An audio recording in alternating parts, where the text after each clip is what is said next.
गेल्या 10 वर्षात विद्यमान खासदारांनी कोणताही विकास निधी दिला नाही. गाणी म्हणण्यात व स्टाईल करण्यात 10 वर्षे निघून गेली. यामुळे सामान्य माणसाला आता परिवर्तन हवंय आणि ते नक्की होणार असा विश्वास महायुतीचे उमेदवार नरेंद्र अण्णासाहेब पाटील यांनी पाटण तालुक्यातील कोयननगर, रासाटी, तारळे परिसरातील सभेत केली. यावेळी पाटणचे आमदार शंभूराज देसाई, शिवसेना जिल्हा प्रमुख जयवंतराव शेलार यांची प्रमुख उपस्थिती होती.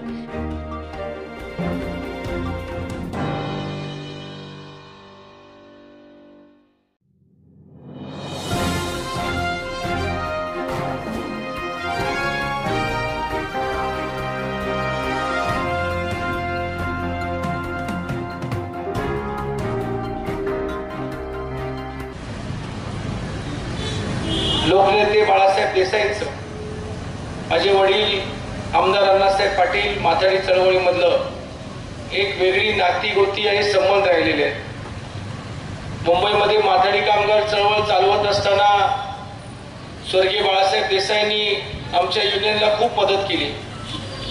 कित्येक वर्षानंतर पहिल्यांदा देसाई साहेबांचे नातू आणि मी स्वतः नरेंद्र अण्णासाहेबांचा मुलगा म्हणून आज या निवडणुकीमध्ये उभा आहे. या निवडणुकीच्या माध्यमातून आमची अजून एक नाती परत एकदा जुन्या काळासारखी अजून घट्ट करावी एवढीच या ठिकाणी विनंती करतो. आणि देशाचे पंतप्रधान आदरणीय मोदी साहेबांना त्यांची ताकद वाढवण्याकरिता देश एक शक्तिशाली व्यक्तिमत्वाच्या हातामध्ये देण्याकरिता सातारा जिल्ह्यामधून एक प्रतिनिधी पाठवा.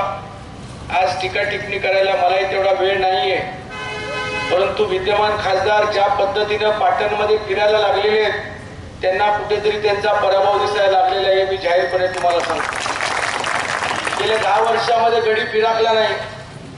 गेल्या 10 वर्षामध्ये कधी विकास निधी दिला नाही. आता गेल्या 4-5 वर्षापासून गाणी म्हणायची सुरुवाती क्लासेस सुरू झालेले आहेत. आता मला वाटतं की एखादा संगीतचा क्लास सुरू करतील वाटतं, असं वाटायला लागलेलं आहे. म्हणजे राज्याच्या आणि देशाच्या लोकप्रतिनिधींनी लोकांचा विकास केला पाहिजे. या तालुक्यामध्ये, या जिल्ह्यामध्ये तरुणांना आम्ही रोजगार कसा देईल हे बोललं पाहिजे. का आपण टीव्ही चॅनलच्या माध्यमातून लोकांना गाणी घालवणं शिकवणार हे मला माहित नाही. यदा कदाचित मी चुकत असेल, परंतु सातारची जनता आणि पाटण तालुक्याची जनता आता चुकणार नाही. जो विकास करेल, जो आमच्या तरुणांच्या हाताला रोजगार देईल, जो या जिल्ह्यामध्ये उद्योगधंदे वाढवतील, जे व्यक्तिमत्व यानंतर पर्यटनाच्या माध्यमातून लोकांना रोजगार निर्मिती करून देतील, अशा खासदाराला निवडून देतील हा मला पूर्णपणे विश्वास आहे. मी आपली रजा घेतो. जय हिंद, जय महाराष्ट्र. न्यूज एक्स्ट्रा 24 नेटवर्कसाठी सागर पाटील, सातारा.